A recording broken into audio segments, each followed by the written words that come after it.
तो यही ऊर्जा कै में कन्वर्ट हो गई थी, मास में कन्वर्ट हो गई थी। और सबसे पहले जब ये ऊर्जा बनी थी, ऊर्जा मास में कन्वर्ट हुई, तो सबसे पहले बना था क्या? क्वार्क। क्या बना था? क्वार्क। क्या बने थे? क्वार्क बने थे, ग्लूऑन बने थे, टॉन।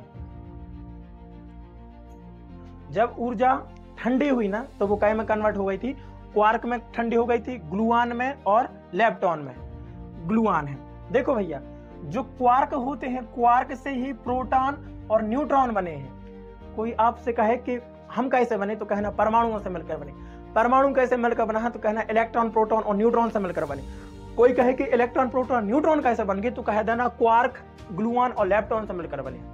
हमने कहा जब एनर्जी ठंडी हुई थी ना, तो वो एनर्जी की ठंडी होने से क्वार्क बनते हैं, ग्लूऑन बनते हैं, लेप्टॉन बाद में बनते हैं। तो सुनो, क्वार्क और ग्लूऑन ये एक तरह के कण हैं। जब क्वार्क और ग्लूऑन मिलते हैं तो प्रोटॉन बनता है, और जब इनका रेशियो थोड़ा और अलग होता है, जब अलग क्वांटिटी में क्वार्क और ग्लूऑन मिलते हैं, तो इससे न्यूट्रॉन बनता है।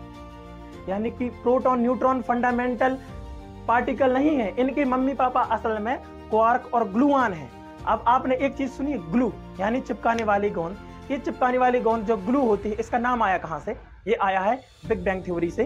कहां से? जब हमारे ब्रह्मांड की उत्पत्ति हुई, यहां से आया है। ये जो ग्लूऑन है, इस ग्लूऑन से ही आया था ग्लू। ग्लू का मतलब होता है चिपकना। क्या होता है? चिपकाना या चिपकना होता है। क्वार्क से जब ग्लूऑन मिलते थे तो प्रोटॉन बनता था, क्वार्क से जब ग्लूऑन मिलते थे तो न्यूट्रॉन भी बनता था। इसलिए हम अपने ग्लू को भी ग्लूऑन से आया है। आधी सी चीजें तो सब जनों ने पढ़ लिख कर कहा स्पेस से ले ली,